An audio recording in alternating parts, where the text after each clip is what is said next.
Bonjour Camille, comment ça va? Bonjour Annabelle, ça va bien, merci, et toi? Oui, ça va très bien. Est-ce que tu peux te présenter, s'il te plaît? Donc moi c'est Camille Edouin. Je suis traductrice freelance de l'anglais vers le français depuis 2019. Je suis spécialisée dans la traduction de plusieurs domaines, la mode, mais aussi le sujet qui nous intéresse aujourd'hui, les cosmétiques. Et ça après quelques années passées en tant que chef de projet dans des agences de traduction, et notamment une agence spécialisée dans la beauté, la mode et le luxe qui a fait voilà, que je me suis tournée vers ces domaines-là à mon tour après. Et c'est quoi la traduction cosmétique? Alors, la traduction cosmétique, ça englobe un grand nombre de produits qui sont organisés dans ce qu'on appelle des axes. On va avoir le soin, le maquillage, le parfum, tout ce qui a trait aux cheveux, les accessoires de beauté, voilà, j'en oublie peut-être, avec chaque axe qui a ses codes et ses spécificités. La traduction cosmétique, je dirais que c'est à la croisée de la traduction scientifique, parce qu'on va devoir s'intéresser aux ingrédients et aux technologies qui sont employées par les clients, parce que les clients développent des produits toujours plus poussés. Et c'est aussi, ça fait appel à la traduction marketing qui va venir, pour le coup, toucher tout ce qui est émotion, véhiculer l'émotion pour faire vendre. Donc, il faut, je pense, à la fois une rigueur pour tout ce qui est scientifique, même si on n'est pas forcément attiré par ce domaine-là à la base, parce qu'on n'a pas le droit à l'erreur sur ces sujets-là, et aussi une bonne dose de créativité pour trouver ce qui va marquer les esprits. Et après, en termes de documents, bah, ça peut être très varié. Ça peut être le produit lui-même, son emballage, sa notice, un site web, des communiqués de presse, des slogans, des supports de formation pour les vendeurs et les vendeuses. Voilà, la liste est très longue. Quels adjectifs reviennent le plus souvent ou sont interdits dans la traduction des descriptions de produits cosmétiques? Alors, en soins, ça va être par exemple radiant, donc voilà, tout ce qui a trait à l'illumination, à l'éclat pour la peau. Après, on va trouver glowy aussi, lumineux. Pour le maquillage, on peut retrouver par exemple pour un mascara lengthening, allongeant. Pour un fard à paupières, shimmery, scintillant. Pour un rouge à lèvres qui va résister aux bavures, smudge free. Ça, c'est pour le maquillage. Pour le parfum, alors le parfum, il y a beaucoup d'adjectifs qui correspondent par exemple aux différentes familles olfactives. Donc on a woody, boisé, spicy, épicé, green, herbacé, floral qui est assez transparent. Et voilà, je ne dis pas toute la liste des adjectifs des familles olfactives, mais après on va avoir aussi beaucoup heady pour un parfum enivrant voilà, qu'on va garder en tête. Pour les cheveux, il va y avoir smoothing, repairing. Ça, c'est pour les problématiques plus ou moins universelles. Et après, il y a des adjectifs spécifiques à chaque nature de cheveux. Par exemple, pour des cheveux texturés, on va dire mieux définis en français. Et puis après, des adjectifs qui sont un peu des promesses de vente, des synonymes de résultats comme highly effective, à l'efficacité probante, par exemple, on pourrait dire. Donc ça, c'est pour tout ce qui a tendance à être très utilisé. Et à l'inverse, ce qu'on va aller chercher à éviter, c'est ce qu'on appelle les allégations de santé. Donc, c'est-à-dire l'idée de faire un lien entre le produit de beauté et ses bénéfices sur la santé. Parce que ça, c'est réservé aux médicaments pour lesquels il y a des preuves scientifiques qui ont été fournies. Donc, on va, du coup, dans ce cadre-là, chercher à favoriser certaines tournures plutôt que d'autres. Moi, par exemple, pour un de mes clients, j'avais plutôt l'idée d'utiliser des adjectifs comme adapté à plutôt que de dire pour plus un verbe à l'infinitif. Ou alors on va ajouter un adverbe comme visiblement pour dire estompe visiblement les cernes. Parce que si on dit estompe les cernes et que bah, après le client s'attend à une promesse et qu'elle n'arrive pas, ça peut être problématique. Donc voilà, ça se saurait si tous les produits de beauté étaient des produits miracles. Donc c'est pour ça qu'on va avoir affaire à ce genre de petits ajustements linguistiques. Et de même, j'avais un client québécois qui, pour traduire detoxifying, nous demandait de ne pas utiliser détoxifiant et ses variantes pour des raisons légales, mais plutôt purifiant, par exemple. Et, euh, et pareil, oui, depuis quelques années, alors il y a des termes qui vont être un peu moins utilisés. Je pense à anti-aging, donc l'anti-âge, par exemple. Et idem pour les termes whitening, lightening et leur traduction pour des questions d'inclusivité et de légalité. Les premiers adjectifs que j'ai cités, en fait, sont la promesse c'est une promesse pour faire rêver, pour accéder à l'extraordinaire. Et à la fois, quand on évite d'utiliser certains adjectifs, ça permet de toucher le plus grand nombre. Donc voilà, je pense que c'est la combinaison des deux qui fait qu'on peut s'assurer qu'un produit fonctionne mieux. Est-ce que la traduction cosmétique, c'est épicène? Eh ben, je pense que oui, de plus en plus, elle se veut la plus inclusive possible, parce qu'effectivement, on est sorti du cliché Voilà, c'est uniquement les femmes qui se maquillent. Maintenant, voilà, on n'a pas de limite d'âge, d'identité, voilà, c'est ouvert, c'est vraiment ouvert au plus grand nombre. Donc voilà, le but des marques, c'est de toucher le plus grand nombre et que personne ne se sente délaissé, parce que enfin, voilà, c'est dans l'intérêt de chouchouter leurs clients et aussi c'est une question de vente, hein, aussi, on va être honnête. Et moi, par exemple, j'ai deux de mes clients qui ont des guidelines qui spécifient que les traductions doivent être réalisées avec le point médian. Alors qu'on sait que c'est quelque chose qui est assez sujet à débat, mais voilà, c'est quelque chose qui se fait de plus en plus. Les standards de beauté sont vraiment différents selon les pays. Est-ce que tu peux me dire comment ça influence la traduction des messages marketing? Bah, tout à fait, c'est vrai qu'ils sont différents à plusieurs égards, parce que selon les pays, on a des critères de beauté qui sont spécifiques à certaines parties du globe. Par exemple, en Europe, c'est en général bien vu d'avoir une peau bronzée, parce que c'est synonyme de bonne mine. Et en Asie, c'est le contraire, parce que ça renvoie aussi à une question d'appartenance sociale. Donc ça dépasse juste le cadre du choix esthétique. Au-delà de ça, même la manière dont on se maquille enfin, voilà, d'une société, on va dire, à l'autre, c'est pas la même, puisque de ce que j'ai lu, les soins de beauté occidentaux, c'est vrai que on est sur des actions ciblées qui correspondent à des problématiques précises, alors que les soins de beauté coréens, eux, c'est vraiment une question de prévention et ils font ça au quotidien avec beaucoup de produits. Ça s'appelle le layering pour ceux qui connaissent. Et en France ou en Occident, on ne prend pas toujours ce temps-là. Et donc tout ça, ça fait qu'on va pas mettre en avant les mêmes bénéfices selon le pays cible.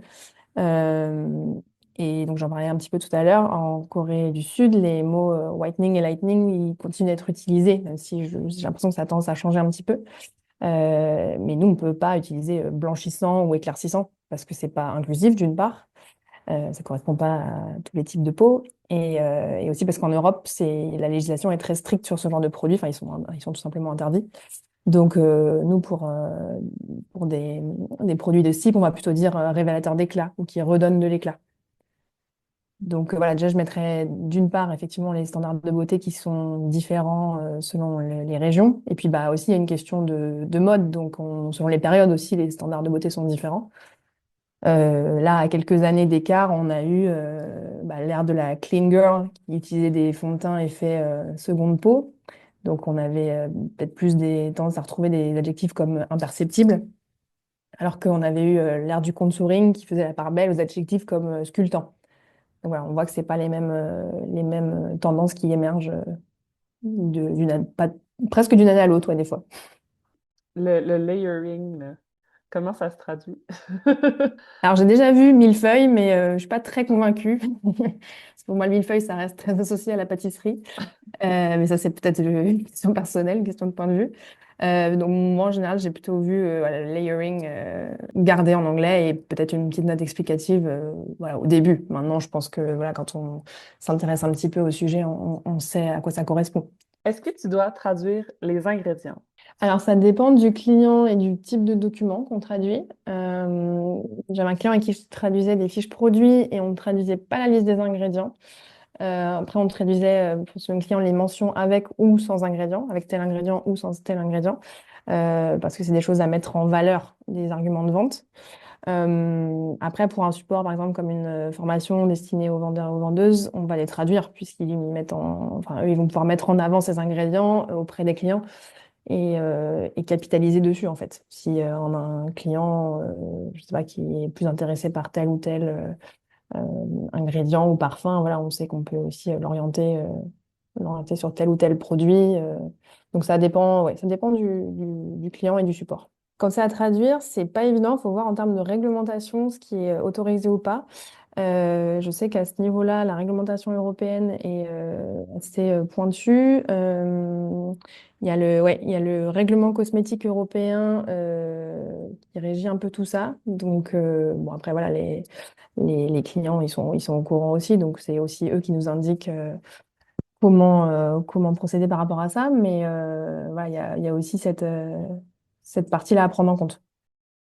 Mais je trouve juste que c'est chronophage parce qu'il faut juste aller chercher le terme, tu sais, faire de la terminologie. Au lieu de tout de suite pondre un jet, ben, il faut que tu arrêtes à chaque mot. Oui, c'est vrai, c'est vrai. Puis il y a des mots voilà, latins, il y en a qui sont plus ou moins transparents, mais d'autres qui demandent beaucoup plus de recherche selon en plus la rareté des ingrédients. Ouais, je comprends. C'est quoi les défis liés à la traduction des noms de produits ou de marques? J'ai pas eu tant de cas que ça où j'ai dû traduire un nom de marque parce que déjà un nom d'anglais en français c'est plutôt rare. Après en plus c'est un avantage de pas traduire un nom de marque puisque la marque est plus facilement reconnaissable. Ça évite aussi les coquilles. Après bien sûr il y a des situations où ça mérite d'être traduit puisque voilà, s'il y a un mot ou un son qui a une connotation négative en français, si on veut pas que les produits souffrent de, de ce nom-là, on a plutôt intérêt à traduire parce que voilà, le ridicule peut vite arriver dans ces cas-là. Et quand on doit traduire, bah, c'est sûr que c'est assez périlleux comme exercice. Il faut bien prendre son temps puisque voilà, on touche à l'essence même de la marque, donc il ne faut pas se rater. Mais des fois, il vaut plutôt de la traduction, il vaut mieux faire tout simplement ce qu'on appelle de la transcréation. Et c'est là, d'ailleurs, si je peux rajouter ça, quand on voit que c'est un secteur qui est pas forcément adapté à la traduction automatique parce que on a, bah, pour des ingrédients, par exemple, peut-être, justement pour des tâches, comme tu disais, un petit peu ennuyantes, qui prennent du temps. Au bout d'un moment, peut-être que la traduction automatique va pouvoir s'en charger. Mais par contre, pour tout ce qui est slogan, tout ça, évidemment qu'on aura toujours besoin de l'humain pour véhiculer des concepts, des jeux de mots. C'est irremplaçable. Alors, ça me rappelle que j'avais eu un cas il n'y a pas si longtemps où j'avais eu des teintes de rouge à lèvres, je crois, avec des noms un peu équivoques. Et bon, d'un côté, heureusement, le client n'avait pas besoin de faire traduire. Ça m'arrangeait parce qu'effectivement, là, on peut s'orienter sur une pente un peu glissante. Mais ouais, c'est clairement un exemple où c'est pas évident il faut prendre son temps pour traduire ce genre de choses. Je regardais sur Sephora, puis ça disait, par exemple, Dare Me. Ça a été traduit par Corail pêche très foncé. Ils ont juste traduit sur la description de la couleur. Ah oui, bah oui, c'est un parti pris, mais du coup, on n'a plus le côté percutant en fait de l'anglais. Ouais. C'est pas le même effet. C'est beaucoup plus plat, du coup, en français, c'est descriptif. Ouais. Il y a caviar en anglais qui a été traduit en français par noir. D'accord. Oui, ça se comprend. C'est moins poétique, mais ça se comprend. Ring the alarm, rouge rosé laiteux. Ah bah moi pour moi Ring the Alarm ça aurait été au contraire quelque chose de très vif. Je sais pas ce que t'en penses, mais Ouais. voilà, je sais pas. Comme quoi, Est-ce que peut-être selon l'imaginaire des gens, ça évoque pas les mêmes choses, je ne sais pas. C'est de l'importance aussi d'avoir les références visuelles en fait du produit auquel ça correspond, parce que sinon, si on traduit ça sans contexte, on peut tomber complètement à côté. Et quelles sont les principales adaptations linguistiques ou culturelles à faire pour toucher un public jeune versus un public plus âgé? Pour un public plus jeune, on peut penser à utiliser des phrases plus courtes, sans forcément utiliser de verbes si ça s'y prête. Par exemple, pour une description de produit, on peut dire produit haute tolérance, virgule zéro irritation. Voilà, ça c'est quelque chose qui fonctionne, on n'a pas forcément besoin de verbes. On peut aussi penser à utiliser des listes à puces, des points d'exclamation, qui va moins choquer peut-être certaines catégories, qui vont moins se sentir bousculées. Je me disais aussi qu'on va peut-être laisser plus de mots en anglais pour la génération Z, parce qu'on va partir du principe qu'elle a été plus exposée à l'anglais et à la mondialisation que les générations précédentes, notamment celle des baby boomers, qui pourtant portent un nom anglais. Et, mais pour autant, on va pas, enfin, c'est pas si, comment dire, on va pas forcément utiliser le tu pour s'adresser à des jeunes et le vous pour avoir un impact sur un public plus âgé. Ça peut être plus subtil que ça, parce qu'on peut réussir à vous voyez sans être tout de suite dans quelque chose de très strict. On peut utiliser pour ça le on plutôt que le nous. Et tout ça, ça dépend aussi de l'identité de la marque voulue par le client sur sa communication écrite et visuelle. C'est ce qu'on appelle le tone of voice. Je ne sais pas si c'est juste où je travaillais, mais moi, je devais pas utiliser de phrases négatives. Au lieu de dire n'attendez pas, c'était dépêchez-vous. Pour voilà, un titre sur un titre de fiche produit sur un site web. C'est vrai que c'est une bonne manière aussi de gagner en caractère, puisque le français est toujours plus long que l'anglais. C'est une bonne manière de passer. Si on passe à la forme positive, c'est toujours gagner en caractère. Est-ce que, il y a des différences dans les traductions québécoises et françaises? Je me suis rendu compte que conditioner en anglais, nous en français de métropole, on appelle ça après-shampoing. Ce qui en fait est très vaste, puisque après shampoing, il peut se passer beaucoup de choses après shampoing. Ça peut être, voilà, on peut appliquer un masque, on peut appliquer une gelée, voilà. Et en québécois, je crois que vous dites un revitalisant. Est-ce que tu as des techniques pour savoir si un produit va bien se vendre? Si je prends pas nécessairement une voix comme les voix qu'on entend dans les pubs, je relis mes traductions à voix haute pour voir comment ça sonne, parce que ça permet de se rendre compte d'une répétition, d'une phrase trop longue, voilà, d'un son qui nous plaît pas. C'est assez basique comme technique, mais en général, ça fonctionne bien. Puis est-ce que tu as des ressources à partager? Déjà, moi, je vais souvent sur les sites internationaux de beauté qu'on connaît, comme Sephora et leurs variantes pour chaque pays. J'ai quelque chose qui s'appelle le Dictionnaire amoureux du parfum, alors qui n'existe qu'en français à ma connaissance, par une dame qui s'appelle Elisabeth de Fédot et qui est très spécialisée dans le domaine, qui a fait d'autres ouvrages, des émissions en France là-dessus. Toujours sur le parfum, il y a une revue qui s'appelle Nez aussi. C'est Nez, la revue olfactive, qui existe en français, mais pas que, en anglais et en portugais, je crois, de mémoire. Enfin, en anglais, c'est sûr. Et ça, déjà, j'aime beaucoup la feuilleter parce que c'est sur un thème différent chaque semestre. Et en fait, c'est déjà un super bel objet. Parce que les couvertures sont différentes à chaque fois, avec des coupes qui correspondent au thème de chaque semestre. Et puis les sujets qui sont abordés, ils sont très variés. On a par exemple, enfin, en général, on retrouve l'analyse des dernières nouveautés. On peut aller aussi sur l'histoire de la parfumerie américaine. Ou un que j'ai beaucoup aimé aussi, c'était une session shopping imaginaire avec des célébrités qui cherchent leur parfum idéal.